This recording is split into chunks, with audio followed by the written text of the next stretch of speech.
दरम्यान एक महत्त्वाची बातमी समोर आली आहे। विमान अपघाताचा तपास आता सुरू झालाय।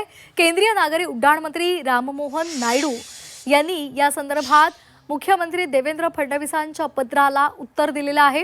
विमान अपघात तपास हा ब्युरोकडून सध्या सुरू झालाय असं त्यांनी सांगितलंय।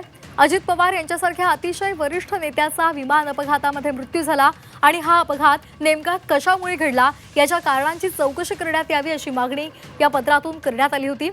भविष्यामध्ये असे अपघात घडणार नाहीत या दृष्टीने तातडीने पावलं उचलली जावीत अशी मागणी सुद्धा पत्रातून करण्यात आली होती। याला केंद्रीय नागरी उड्डाण मंत्र्यांनी उत्तर दिले।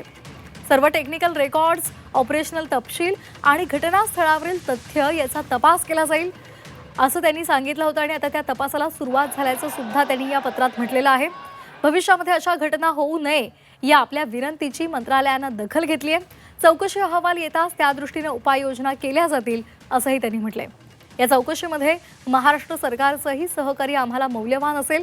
स्थानिक प्रशासनाची सुद्धा यामध्ये मदत लागेल। हा संपूर्ण चौकशी अहवाल राज्य सरकारला सुद्धा आम्ही देऊ असं उत्तर केंद्रीय नागरी उड्डाण मंत्र्यांनी दिले।